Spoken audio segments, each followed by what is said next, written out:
U ham kambag'alchilik, qashshoqchilikda olib kelyapti.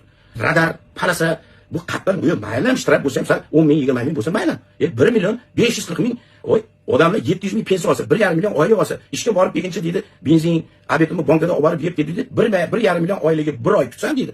Ishga borib kelgunimcha deydi, 7 million, 8 million, 12 million, 60 million, 100 million radarga parasaga kelyapti. Oylikdan kelib chiqib qo'ymishsizlarmi?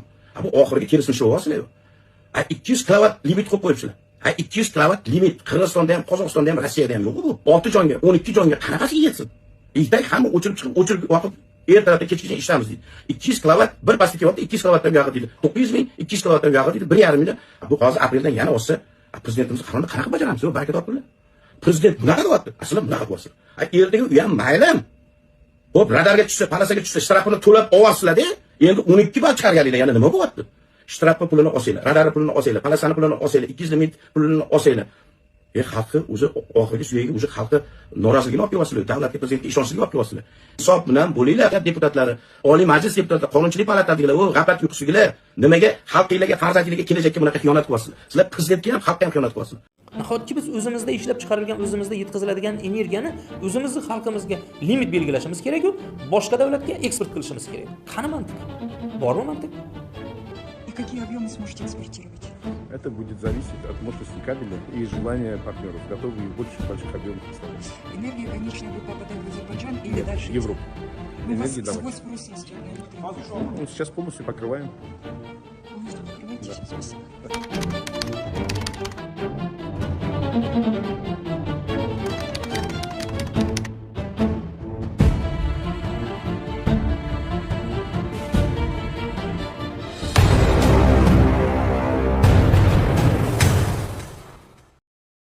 Lekin baribir salohiyatimiz zo'r ekan. Ancha tokimiz bor ekan. Hatto tez Yevropaga elektr energiyasini O'zbekiston eksport qiladi. Zo'r kuchayib ketyapmiz. Lekin biz o'zbeklar o'zimizni to'kda kofe ichsak, kofening rangiga qarab o'tiramiz. Necha pulga tushdi bu kofe manga deb. Mayli kofeni qo'ya turaylik, kofe ichmaymiz ham qo'y. Tefalam ishlatmaymiz. Kofe ichmaymiz. Gap unda emas, lekin havoni kecha men ko'rsatdim. Xorazmda, Urganchda 49 gradus, janob vazir. Siz bir keling. Sizni bir salqin joylarga olib chiqay. Bir aylaning, ko'ring. Issiq joylarni ham ko'ring. Oddiy xalqni ko'ring. Endi hozir oddiy xalqda ham aksariyat 90% uyida konditsioner bor. Chunki konditsionersiz chidab bo'lmayapti. Janob hokimlarimiz daraxtlarni kesib tashlab, hamma joyga qurilish qilib tashladi. Avvalgidek havo yo'q, kislorod yo'q. Lekin bu yoqda tok qimmat. 200 kilovat elektr energiyasi energetika vazirligi kulib intervyu beryapti-da. Zo'r bo'lamiz, kuchayib ketamiz. Elektr energiyasini Yevropaga eksport qilamiz. Hozir 4 gigavat olyapmiz. Kelgusida 20 gigavat olamiz. Keyin bemalol eksport qilamiz. Agar shu darajaga kelsak, bir narsani aytaman. O'zbeklar bugungi kunda 30%, 40% migratsiya bilan yurgan bo'lsa, elektr energiyasini eksport qilgan paytingizda bilingki, 80% ishga yaroqli o'zbek migratsiyada ishlaydi. Endi sababini aytaymi nimaga? Qarang, Xitoy nimani hisobiga rivojlanyapti? Nima uchun sizdan gazni sotib olyapti? Nima uchun sizdan elektr energiya sotib olyapti? Nima uchun bizni temir metallomlarimizni sotib olyapti? Qayerga yetib keldi u? U cho'qqiga chiqdi. O'zimizni olib turib, o'zimizga ishlatib, yana o'zimizga qaytarib beryapti. Rossiya, eslang, 90-yillarda Soyuz razval bo'lgan paytda Rossiya cho'kib qoldi, o'tirib qoldi. Biz o'zbeklar Rossiyaga XB o'zbek kiymaydigan naski paypoqlarni olib borib sotdi Rossiyaga. Chunki ularda pul qolmadi, pul yo'q edi. Endi bugungi kunda Rossiya qanaqa kuchayib ketdi? Nimani hisobiga? Migratsiyani hisobiga. Bizning odamlar borib bu yerda ishlayapti, ularning nonini yeyapti, ishlab chiqarish ko'payapti. Men bu so'zlarni aytayotganim bejiz emas. Buni har bir davlat organi, har bir vazir biron bir qaror qabul qilishdan oldin o'ylanib ko'rish kerak. Nimaga biz buni qimmat qilishimiz kerak? Endi qarang, siz hozir limit belgilab qo'yibsiz. Belgilagan limit bo'yicha oyga 200 kilovat soatgacha 450 so'm, 201 kilovatdan 1000 kilovatgacha 900 so'm, 1001 kilovatdan 5000 kilovatgacha 1350 so'm, 5001 kilovatdan 10000 kilovatgacha 1575 so'm. 10000 kilovat soatdan yuqori bo'ladigan 1800 so'm. Bu nima degan gap? 295 so'm to'lardik elektr energiyaga.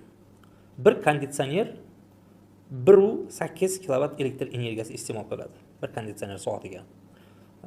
O'rtacha 1.5 kilovatdan qo'yaylik. 10 soat ishlasa 15 kilovat bo'ladi. Bir kunda 10 soat olamiz. 10 kunda 150 kilovat bo'ladi. 20 kunda 300 kilovat bo'ladi. U 30 kunda bir oyda 450 kilovat bo'ladi konditsioner, bitta konditsioner. Endi siz o'zingiz o'ylab ko'ring. 200 kilovat oddiy kichkina oilaga ham yetmaydi. Ijtimoiy tarmoqlarda energetika vazirligi oldinroq bir chiqib tushuntirish berdi. 200 kilovat energiya yetyapti. Ha, bemalol yetyapti. Men qo'shnimdan so'rayapman, undan so'rayapman, bundan so'rayapman, yetyapti deyapti. Keling shu energetika vazirligida ishlaydigan odamlarni uyiga bir borib ko'raylik. Press tur uyushtiramizmi? Bir uyingizga borib ko'raylik qani 200 kilovat elektr energiyasi ishlatyapsizmi ekan? Yo'q, ko'p ishlatasiz. Bu aniq bu. Chunki bitta konditsioner misolida men keltirib o'tdim. Endi mayli bu ham holva. Mana energetika vazirligi O'zbekiston Respublikasi prezidenti qarori bilan energetika vazirligi davlat organi deb topildi. To'g'rimi? Agar energetika vazirligi davlat organi deb topilgan bo'lsa, endi siz bilan konstitutsiya bo'yicha gaplashamiz. O'zbekiston Respublikasi konstitutsiyasining 20-moddasi 5-qismiga yuzlanaylik, keling. U yerda nima deyapti? Inson bilan davlat organlarining o'zaro munosabatlarida yuzaga keladigan qonunchilikdagi barcha ziddiyatlar va noaniqliklar inson foydasiga talqin qilinadi. Xo'sh, inson foydasiga talqin qilinadi ekan, ijtimoiy tarmoqda 200 kilovat masalasi ko'tarilgandan buyon birinchi maydan boshlandimi? Shundan bugungi kungacha hali bu masala to'xtamadi. Demak, insonlar norozi bo'lyapti bundan. Xo'sh, insonlar norozi ekan, konstitutsiyaga amal qiling, barakat topgur. Bo'ldi, yig'ishtirish kerak. 200 kilovat demak bo'ldi, undan xalq norozi bo'ldi. Qo'yaylik bu masalani deb orqaga qaytarish kerak. Eksportni ham to'xtatish kerak. Nima keragi bor bizga u eksportda? Nima foydasi bor uni? Birinchi, xalqingiz o'zida chiqayotgan yer usti, yer osti boyliklaridan to'laqonli foydalana olmasa, u eksportdan xalqqa nima foyda? Eksportingiz siz bugun katta Tahoe, Cadillac'larda yurgan bo'lsangiz, ertaga samolyotda yurish huquqini beradimi? Shunga imkon beradimi? Oddiy tuman elektr tarmoqlari bo'limi korxonasini borib ko'ring. Bashang qilib zdaniyalari zo'r qilib tashagan. Rahbarlari katta-katta mashinada yuradi. Kimni hisobiga? Unga ancha benzin ketadi. Bu energiya xalqniki-ku. Biz demokratik, suveren davlat emasmizmi? Demokratiya degan so'zda bir ozgina o'zingiz bir baho berib ko'ring. Xalq hokimiyati, ya'ni davlatni asosiy manbalaridan biri bu xalqdir. Agar xalq ustuvorligi prinsipi amal qilinadigan bo'lsa, xalq ijtimoiy tarmoqda shuni so'rayotgan bo'lsa, 200 kilovat energiyani bekor qiling deyapti. Shunda ham bu bechora oldingidek 295 so'mga qo'ying. Mana shu kofeni qimmatroq ichganimiz bu ham ta'sirini berdi mana. Hali singmayapti. Singmayapti shu kofe ham. To'g'ri. Mana shunaqa bo'lar ekan. O'zingga nimadir qimmat bo'lsa, mana shunaqa bo'lar ekan.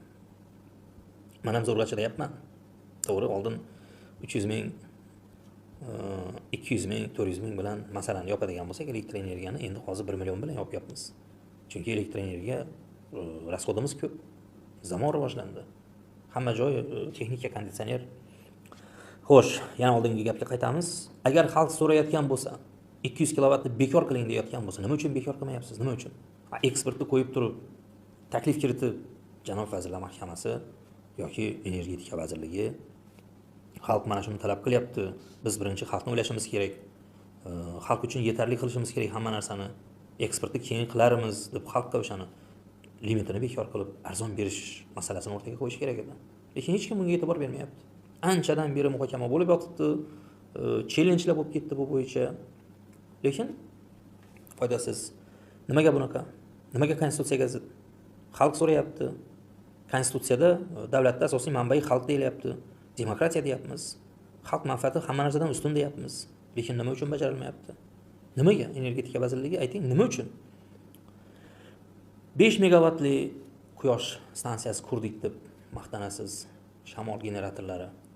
U qaysidir tumanlarda ancha gektarga quyosh elektr stansiyalari qurdik deb maqtanasiz. Haqiqatan bugungi kunda biz energiya tejamkor narsalarga o'tib ketdik. Yonib turgan chiroqlarimiz oldingidek 100 kilovat, 200 kilovat energiya so'ramaydi. Watt so'rayapti. 100 wattlik, 50 wattlik, 10 wattlik, 7 wattlik lampochkalardan foydalanyapmiz. Demak, elektr energiyasini iste'moli bizda kamaygan bo'lish kerak ancha. Oldin katta-katta zavodlarimiz ularni agregatlari ancha iste'mol qilinadigan elektr energiyani so'rayotgan bo'lsa, bugungi kunda energiya iste'moli kamaydi. Demak, bizda energiya iste'molimiz kamayganning hisobiga energiyaning narxi ham arzonlashishi kerak edi aslida. Hozir men shuni tushunyapman, energetika vazirligining harakatini, pozitsiyasini. Go'yoki xalqni elektr energiyasini qimmat qilib qo'yib, ularga limit belgilab, o'zida elektr energiyani zaxira qilib bu yoqda ishlab chiqarishini, quvvatini ortgan qismini boshqaga sotmoqchi. Unda xalq manbai nima uchun kerak ayting? Nimaga kerak unda o'zi xalq? Agar siz shu xalqni o'ylamasangiz, shu xalqning rivojlanishini o'ylamasangiz, u nimaga kerak ekspertiz? U bir turizmniki, turistlarni olib kelib shu davlatda ishlab chiqarishni ko'paytiraman, biznesni rivojlantiraman desangiz. Axir bu noto'g'ri narsa-ku. Xuddi urush davrlarida qaysidir davlatga qurol ishlab chiqarib, qurol yetkazib bergandek bir narsa emasmi bu? U davlat rivojlanib ketadi, bizni odamlar ularga borib qul bo'lib ishlaydi keyin. Tushunyapsizmi? Chunki u davlat nima uchun sizni energiyangizni sotib oladi? O'ylab ko'ring. U zavod fabrika qiladi, ko'paytiradi yana zavod fabrikani. O'sha zavod fabrikada kim ishlaydi? Sizni limit belgilagan xalqingiz borib ishlaydi. Agar u sizni elektr energiyangizga muhtojligini bilmaganda, u zavod fabrika qilmasdi uni. U bilyapti, O'zbek baribir endi limitli energiyada o'tiribdimi? Demak, u energiyasi uchun pul topish kerak. Avvalgi topayotgan oyligi yetmaydimi? Yevropaga kelib ishlaydi, Xitoyga borib ishlaydi, Rossiyaga borib ishlaydi. Biz ularning energiyasini sotib olamizda, ularning xalqini olamizda, arzon ishchi kuchini ishlatamiz, o'ziga mahsulotni kredit qilib beramiz. Shu bilan qarabsanki, kreditga kirib boraveradi, mashina olgisi keladi, texnika olgisi keladi. U yoqda oila boquvchisi boshqa davlatda migratsiyada yuradi. Bu yoqda oilaning farzandi katta bo'lib keladi, uni tarbiyalaydigan odam bo'lmaydi. Jamiyatni buzilishi deb ataladi bunaqa narsalar, bunaqa strategiyalarni o'ylanib qilishimiz kerak biz. Masalani kengroq o'ylashimiz kerak. Iltimos sizdan masalaning ikkinchi tarafini ham o'ylang.